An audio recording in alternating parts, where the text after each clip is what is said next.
Jake Morrison adjusted his simple black suit as he walked through the marble halls of the Galactic Consortium building. Other ambassadors from dozens of alien species nodded politely as he passed. To them, he was just another representative from another average world.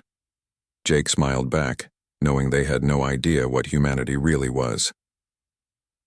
The meeting room buzzed with different languages and strange sounds. The Vexathani Empire's delegate, a tall creature with gray skin and 4 arms, stood at the center of attention. Ambassador Krelthan spoke in his deep voice about mining operations in the Outer Rim. His yellow eyes scanned the room, stopping briefly on Jake. "The humans have proven useful in dangerous asteroid mining," Krelthan said. "Their death rate is acceptable, and they require little payment. We suggest expanding their operations to the Kepler belt." Jake nodded respectfully. "We are honored to serve the consortium's needs," he replied in basic galactic common. Inside, he wanted to laugh. If only they knew that human miners could survive radiation levels that would kill most species instantly. The acceptable death rate was actually 0. Humans just pretended to die and were quietly reassigned to other operations. After the meeting, Jake walked to his quarters and activated a secure communication device hidden in his desk drawer. The hologram of General Frank Hayes appeared wearing his Earth Defense uniform. "How did it go, Jake?" Frank asked. "Same as always. They think we're useful idiots," Jake replied.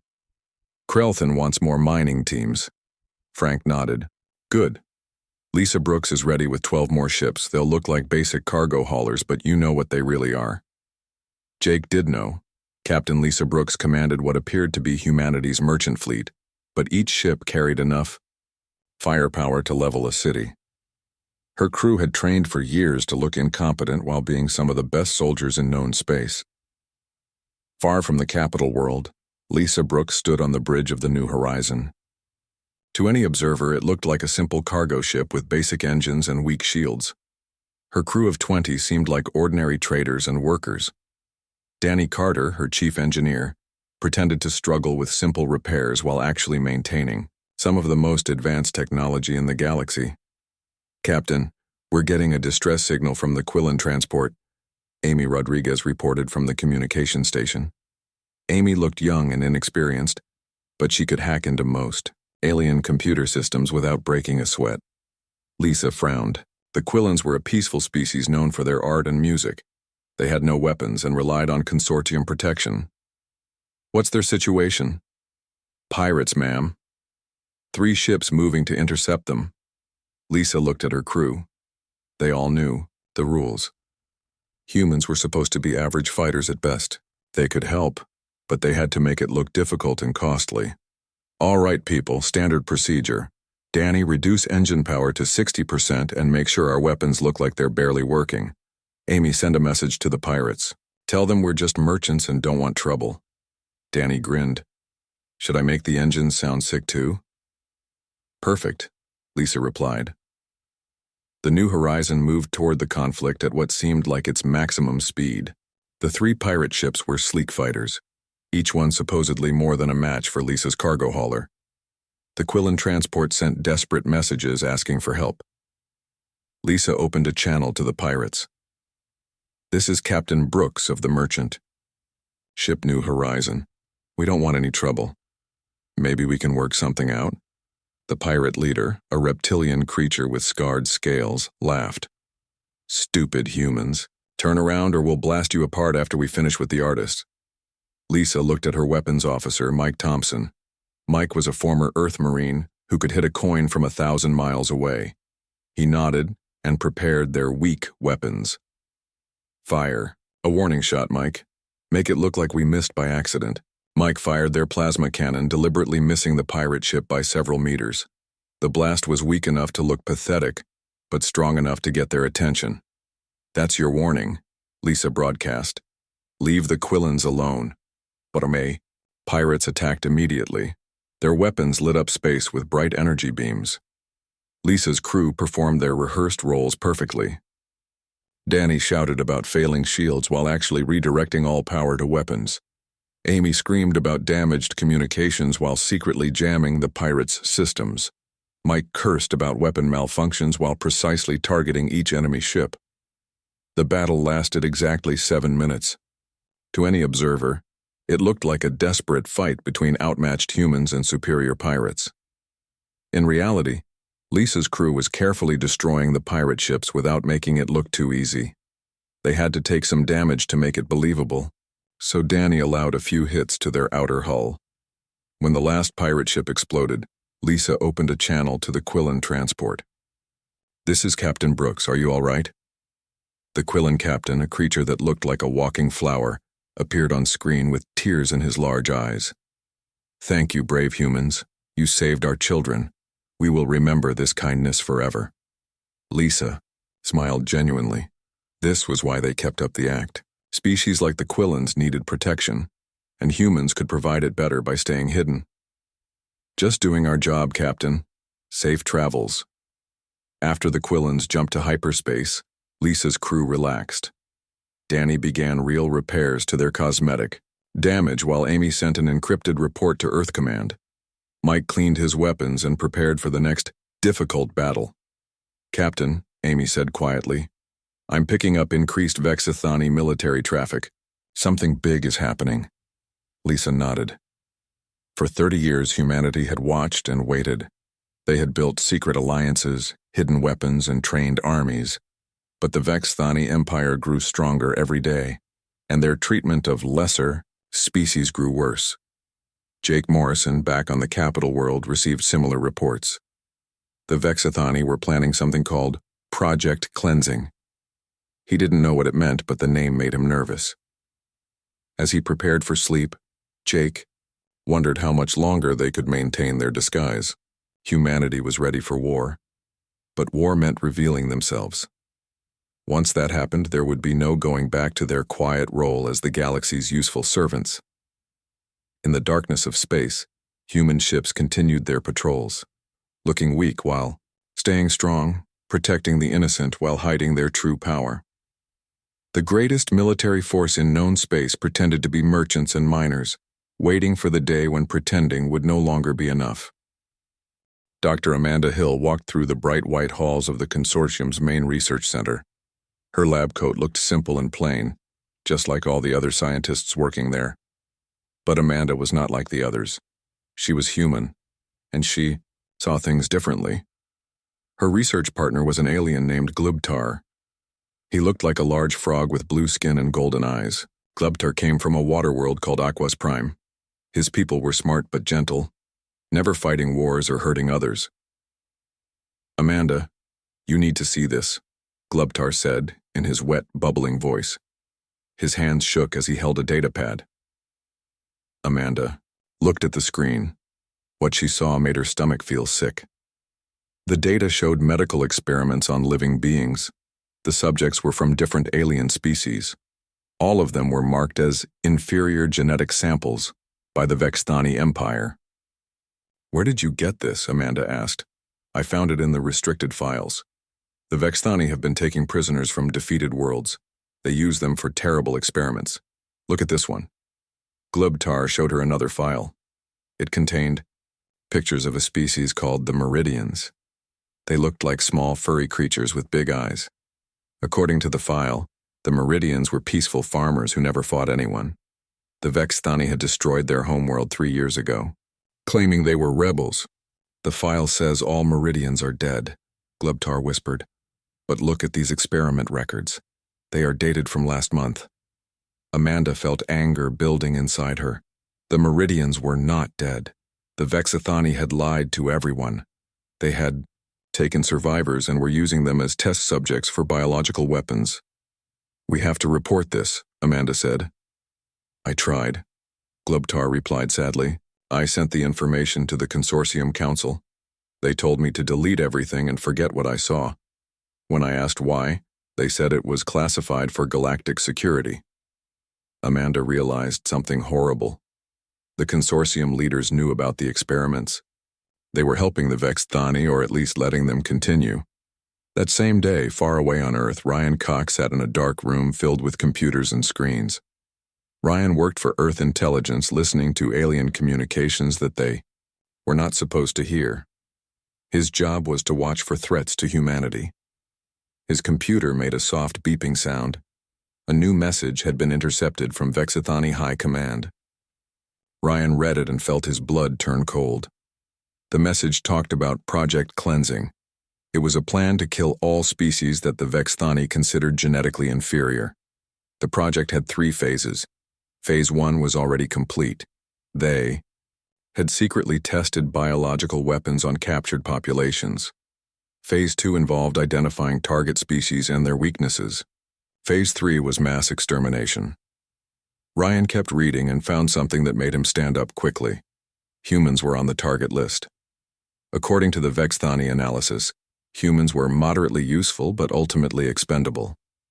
The planned date for human elimination was 18 months away. Ryan immediately sent an encrypted message to General Frank Hayes on Earth and Ambassador Jake Morrison on the Capital World. The message was simple. Code read, "They know we exist and plan to kill us all." Meanwhile, Captain Lisa Brooks was having her own problems. Her ship, the New Horizon, was traveling with a small convoy of human merchant vessels. They were supposed to be carrying simple trade goods, but their cargo holds actually contained advanced weapons and medical supplies for human colonies. Her communications officer, Amy Rodriguez, received an urgent message.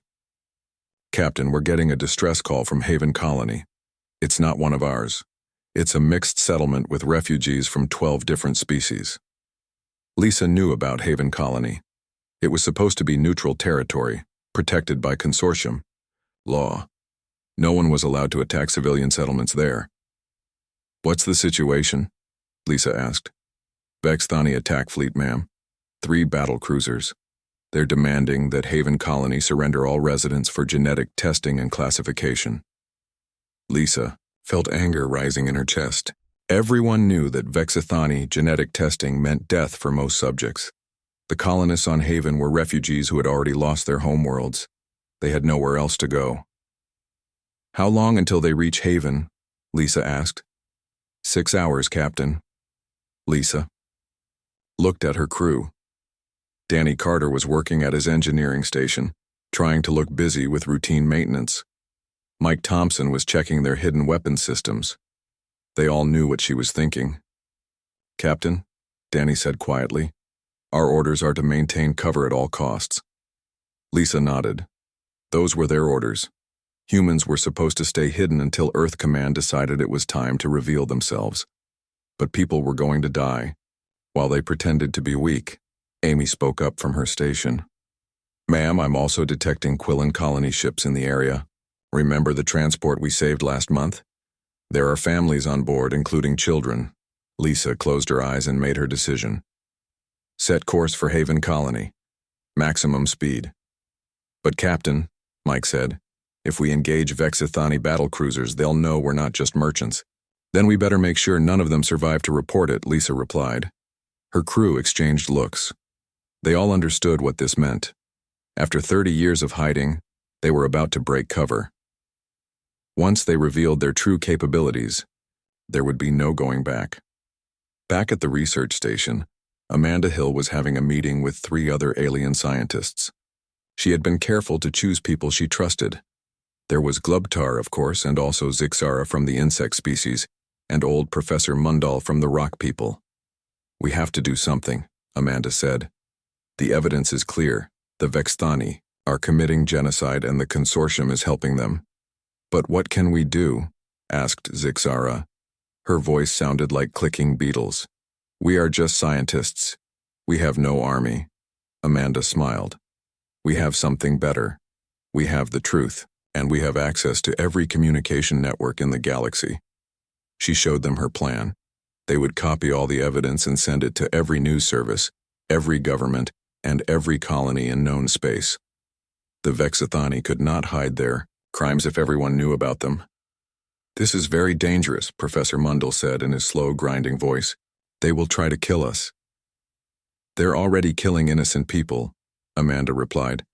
"At least this way, their deaths will mean something."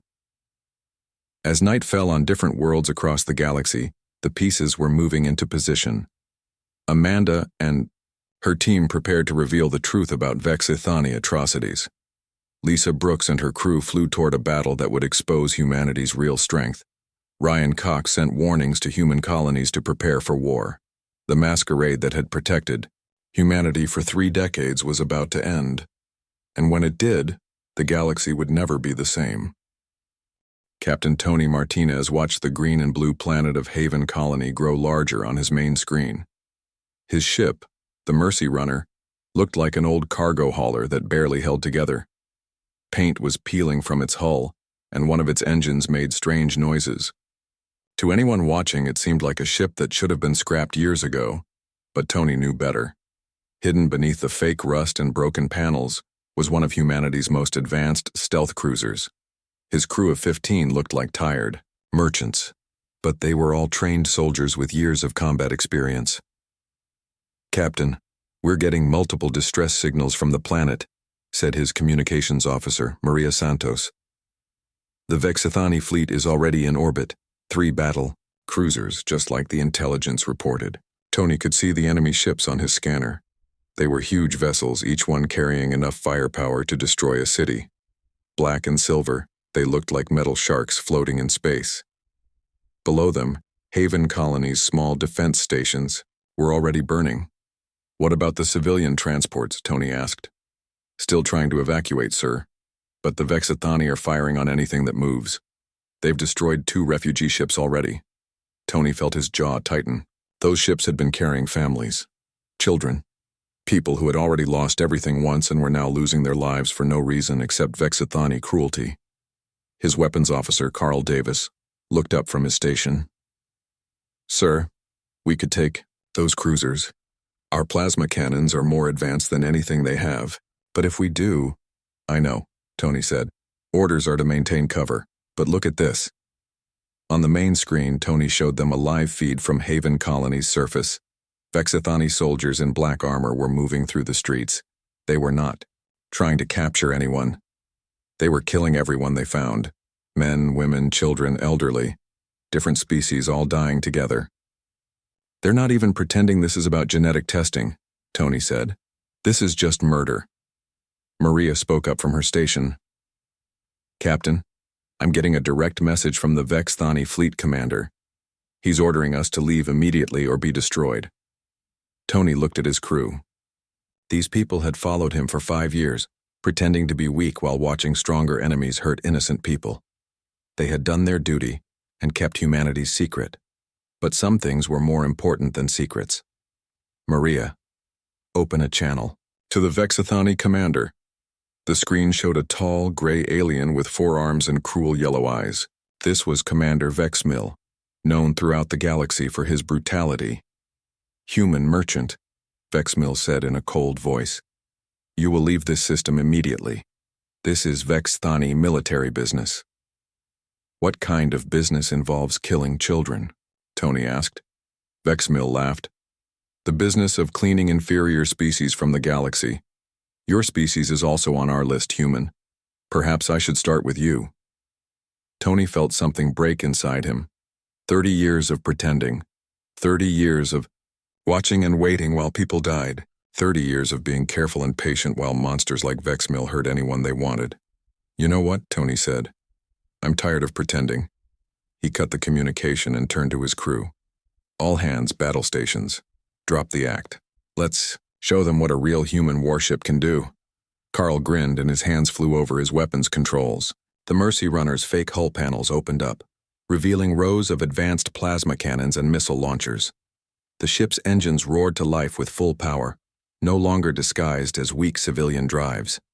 The 3 Vexithani battle cruisers turned toward the small human ship. To them, it looked like suicide. One little cargo hauler against 3 of their most powerful vessels. They were about to learn how wrong they were. Tony's ship moved like a dancer, spinning and diving between enemy weapons fire. The Vexithani had expected a slow, clumsy merchant vessel. Instead, they faced something faster and more agile than their own fighters. Carl fired the main guns. Brilliant blue beams of energy struck the first Vexithani cruiser. Its shields flashed and died instantly. The armor beneath melted like ice in a fire. In seconds, the huge warship broke apart in a ball of flame. Impossible, Vexmill screamed over the communications channel. Humans don't have weapons like that. Surprised, Tony said, and ordered another attack. The second cruiser tried to run, but Maria had jammed its engines. It drifted helplessly as Tony's missiles found their target. The explosion lit up space like a small sun. Vexmill's ship, the largest of the three, fired everything it had at the Mercy Runner. But Tony's shields were designed by human engineers who had studied Vexathani weapons for decades. The enemy fire barely scratched them. "This is impossible," Vexmill whispered. "You're just merchants, just weak humans." "We were never weak," Tony replied. "We were just being polite." The last Vexathani cruiser died quietly, its hull cracked open by human weapons that were not supposed to exist. But Tony knew the real battle was just beginning. As soon as word got out, every Vexathani ship in the galaxy would know that humans had been lying about their capabilities. On the capital world, Ambassador Jake Morrison received an emergency communication from Earth Command. General Frank Hayes appeared on the secure screen, his face serious. "Jake, we just got word from the Outer Rim. Tony Martinez engaged 3 Vexathani cruisers and won. The secret's out." Jake felt his stomach drop. "How long do we have?" "Not long. Vexathani High Command is already mobilizing their entire fleet. They're calling it the human problem and they want it solved permanently." Jake nodded. "What are my orders?" "You have a meeting with the Consortium Council in 2 hours. They're going to demand that humanity surrender for processing. You know what that means?" Jake did know. It meant death for every human in the galaxy. "Tell them the truth, Jake. All of it. It's time the galaxy knew who we really are." Meanwhile, Dr. Amanda Hill and her team were putting their own plan into action. They had copied all the evidence of Vexathani war crimes onto portable drives. Now they were sneaking through the research station, planting the drives in communication centers throughout the building. "Are you sure about this?" Glubtar asked nervously. "No," Amanda admitted. "But Tony Martinez just proved that sometimes. Being sure isn't as important as being right." At exactly midnight station time, their program activated. Every screen in the research center showed the same thing. Videos of Vexathani experiments on living beings. Pictures of destroyed worlds that were supposed to be empty. Lists of species that were supposed to be extinct but were actually being used as test subjects.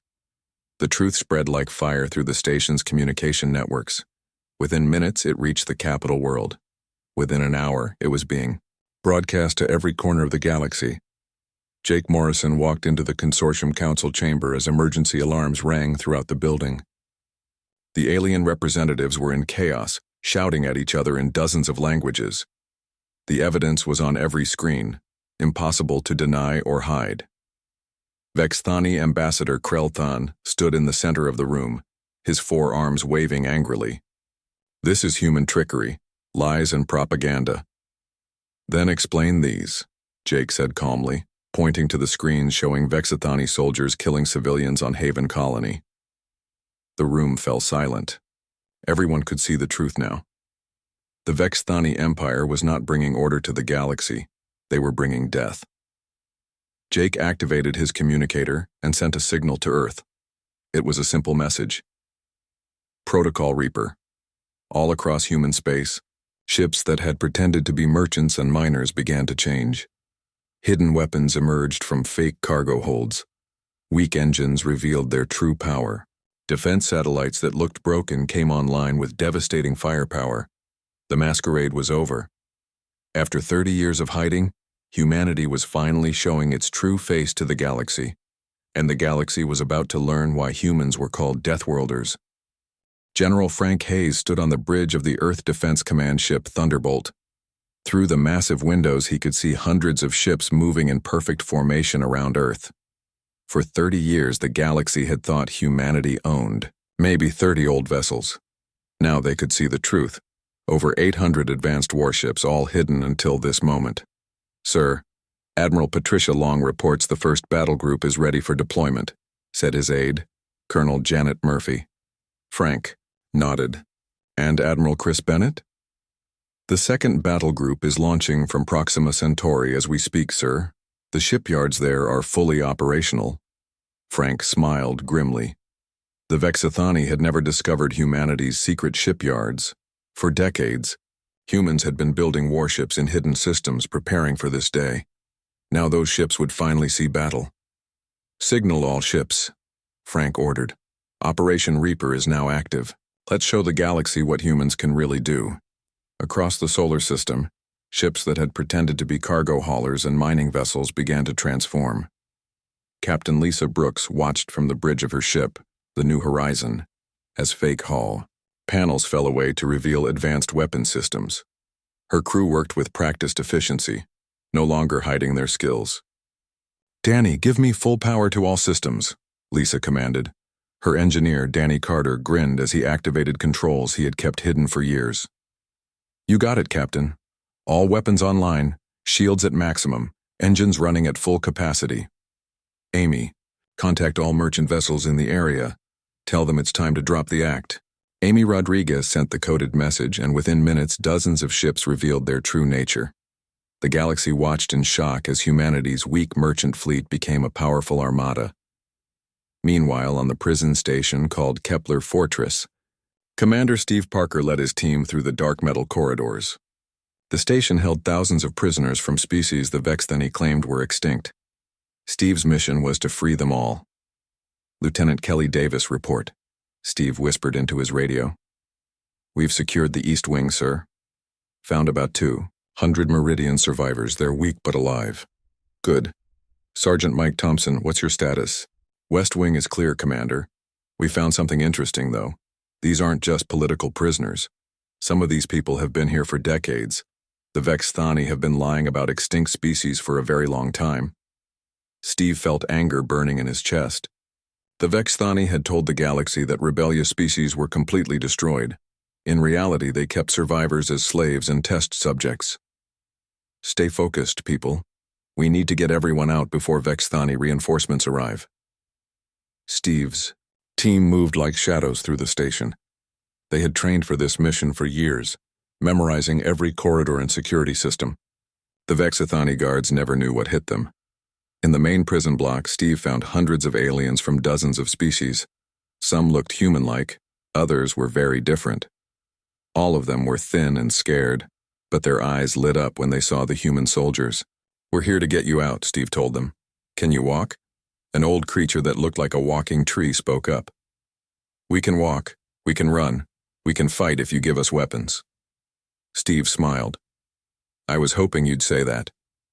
High above the planet, the space battle was beginning. Admiral Patricia Long commanded the human fleet from her flagship, the Liberty. The Vexithani had sent their own fleet to stop the prison break. Over 200 warships, all bigger than anything humanity was supposed to have. "Admiral, enemy fleet is approaching fast," reported her tactical officer, Commander Brian Walsh. "They're demanding our surrender." "Tell them to go to hell," Patricia replied. "All ships attack Formation Delta. Let's show them how humans fight." The human ships moved like a school of fish, each one knowing exactly where the others would be. The Vexithani had never seen coordination like this. Their ships were powerful, but they fought like individuals. Humans fought like a single organism with many parts. Patricia's flagship fired first. Advanced plasma weapons hidden for decades struck the lead Vexithani ship.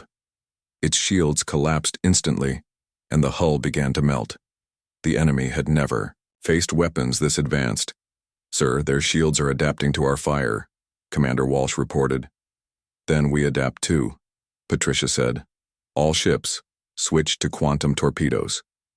The human fleet fired weapons that most aliens had never seen before. The torpedoes didn't just explode, they created tiny black holes that sucked in everything around them. Vexithani ships disappeared into nothingness. "Impossible," screamed the Vexithani fleet commander over the radio. "Where did you get these weapons?" "We made them," Patricia replied simply. "That's what humans do." The battle raged for hours. The Vexithani had more ships, but the humans had better technology and tactics. Every time the enemy tried a new strategy, the humans were ready with a counterattack. Down on the planet, Steve Parker's team was loading the last of the freed prisoners onto transport ships. The creatures they had rescued were not just survivors. They were the best scientists, artists, and leaders from their species. The Vexthani had been keeping them alive to steal their knowledge. "Commander, we have a problem," Kelly Davis reported. "Long-range sensors show a massive Vexthani fleet heading this way. Over 3,000 ships." Steve looked up at the sky where the space battle was still raging.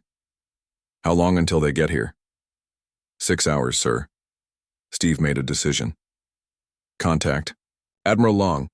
Tell her to withdraw with the fleet. We'll hold the planet until the prisoners are safe." "Sir, that's suicide. 3,000 ships against what we have here?" Steve smiled. "Kelly, you're forgetting something. We're not just humans anymore. Look around." Kelly looked and saw what he meant. The freed prisoners were not running away. They were picking up weapons and preparing to fight alongside the humans. Creatures that had been slaves for decades were ready to die for their freedom. An old Meridian scientist approached Steve. "Human commander, my people know things about Vexthani technology. We can help you fight them." A tall, blue-skinned alien added, "My species builds the strongest shields in the galaxy. We can protect your ships." One by one, representatives from dozens of species offered their help. The humans had not just freed prisoners. They had created an army of allies. "All right," Steve said. "Let's make our stand here. Send a message to Earth Command. Tell them Kepler Fortress is now a free world and we're not giving it back." In space, Admiral Patricia Long received the message. She looked at her tactical display, showing the massive enemy fleet approaching. Her ships were outnumbered 10-1, but she had something the Vexthani didn't: hope. "All ships, this is Admiral Long. In 6 hours we face the largest fleet in galactic history. They think they can crush us with numbers. They think they can break our spirit. They're wrong." She paused, looking at the freed prisoners on her scanner. "We're not just fighting for humanity anymore. We're fighting for every species that wants to be free. We're fighting for the right to exist without fear, and we're going to win." The human fleet began to regroup, joined by ships from the species they had freed. The Vexthani had expected to fight 30 weak human vessels. Instead, they would face an alliance of hundreds of species, all armed with human technology and human determination. The real war was about to begin, but for the first time in decades, the galaxy had reason to hope. The Deathworlders had finally revealed themselves, and they were fighting for everyone who couldn't fight for themselves. Emperor Zaxthul, leader of the Vexthani Empire, received the battle reports in his throne room. His advisors were panicking, but he remained calm. So the humans had hidden their strength. So they had freed some prisoners. It changed nothing. "Prepare the planet killers," he ordered. "If we cannot rule the galaxy, then we will cleanse it, starting with Earth." The Emperor's order traveled across space to the hidden weapons platforms scattered throughout Vexthani territory. Weapons capable of destroying entire worlds began to power up. The humans had won the first battle, but the war was far from over. Admiral Patricia Long stared at the tactical display on her ship's bridge. The Vexthani fleet was the largest she had ever seen. Over 3,000 ships arranged in a wall of metal and weapons. Her own fleet looked tiny in comparison, but she knew looks could be deceiving. "Admiral, we're receiving a transmission from Emperor Zaxthul himself," reported Commander Brian Walsh. The main screen showed a massive alien with dark purple skin and 6 arms. Golden armor covered his body, and his red eyes burned with hatred. This was the ruler who had ordered the death of countless species. "Human Admiral," Zaxthul spoke in a deep, threatening voice. "You have interfered with the natural order for the last time. Surrender now and I will make your deaths quick." Patricia looked at the Emperor with calm eyes. "The only thing that's going to die today is your empire." Zaxthul laughed, a sound like breaking glass. "You have 800 ships. I have 3,000. Even with your stolen technology, you cannot win." "You're right," Patricia admitted. "We can't win with just 800 ships. Good thing we brought friends." She gestured to her tactical officer, who activated a special signal. Suddenly, space around the Vexthani fleet filled with new contacts. Ships appeared from hyperspace jumps emerging from asteroid fields and dropping stealth shields. The species that humans had secretly armed and trained for decades were revealing themselves. The Quillen artist warriors flew ships that looked like beautiful sculptures, but carried devastating weapons. The rock people of Mundal brought fortress ships that were almost impossible to destroy. The water dwellers of Aquas Prime had vessels that could bend space itself. Impossible, Zaxthol whispered. These species are weak. They have no military. They do now, Patricia replied. We taught them everything we know. The battle began with a storm of weapons fire that lit up the darkness of space. The Vexthani had numbers, but the Alliance had something better. They fought for freedom instead of conquest. Captain Tony Martinez, commanding his ship in the thick of the battle, watched as Vexithani cruisers exploded around him. His weapons officer, Carl Davis, was firing with deadly accuracy. Carl, target their command ship. Let's cut off the head of this snake. With pleasure, Captain. But even as the Alliance ships fought bravely, the Vexthani Emperor had a final trick. Deep in space, hidden weapons platforms began to power up. These were planet killers, weapons that could destroy entire worlds with a single shot. Admiral Long, came an urgent message from Earth Command. We're detecting massive energy. Signatures from Vexthani space. They're charging planet killer weapons. Patricia felt her blood turn cold. How many targets? All of them, ma'am. Earth, the freed colony worlds, even the Quillen and Meridian homeworlds. If those weapons fire, billions will die. Down on the captured Kepler station, Commander Steve Parker was getting the same information.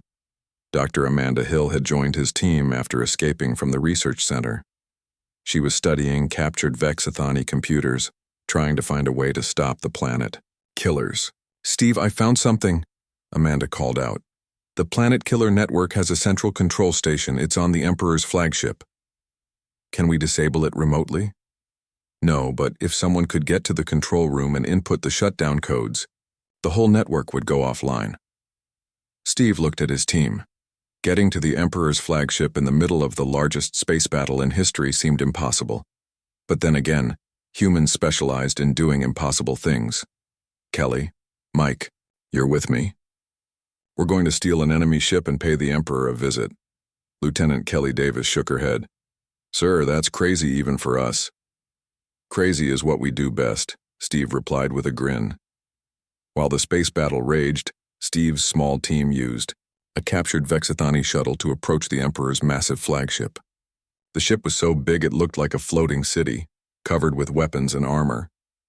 How are we supposed to get inside that thing? Mike Thompson asked.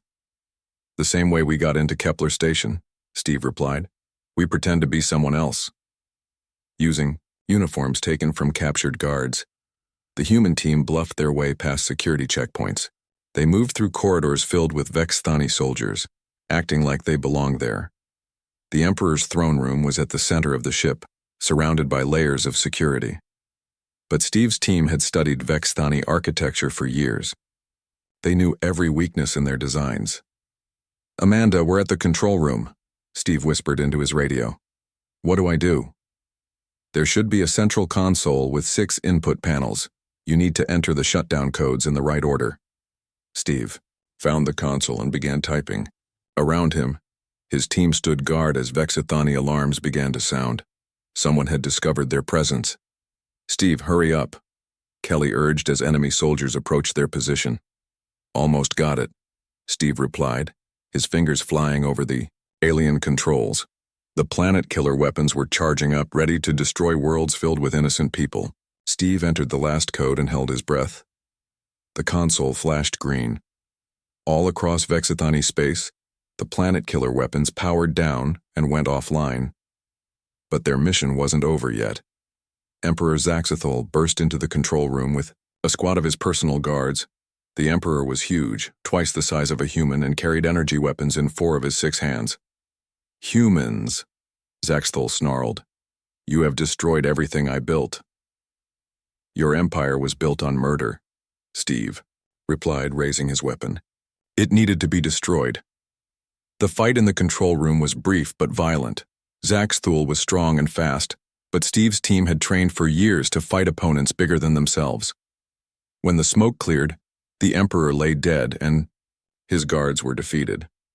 In space, the news of the Emperor's death spread quickly through both fleets. Vexthani ships began to surrender or retreat. Without their leader and their planet-killer weapons, the Empire was finished.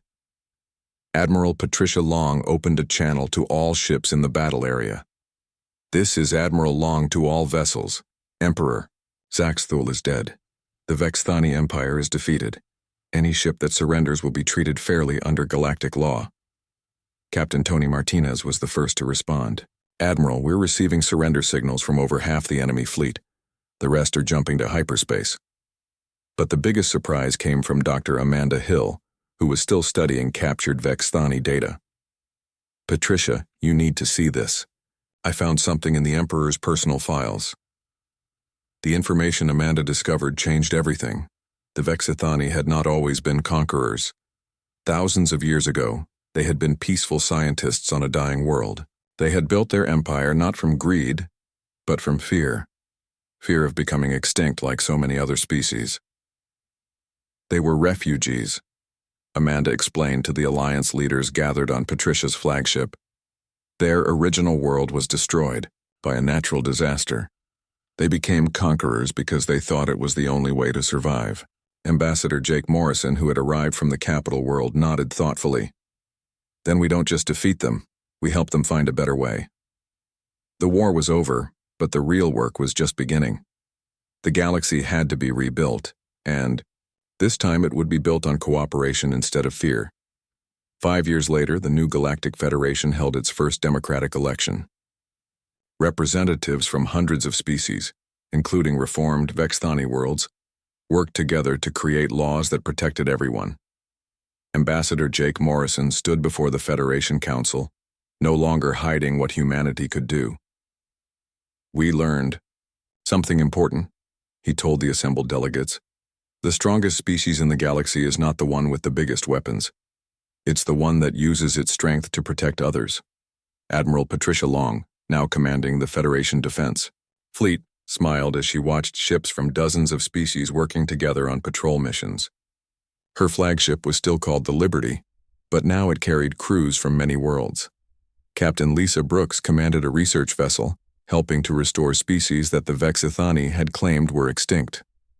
Dr. Amanda Hill worked with former Vexthani scientists to bring back entire civilizations from preserved genetic material. The galaxy had learned that the most dangerous predators were often the ones who chose not to hunt, and sometimes the best way to end a war was to help your enemies find a reason to stop fighting.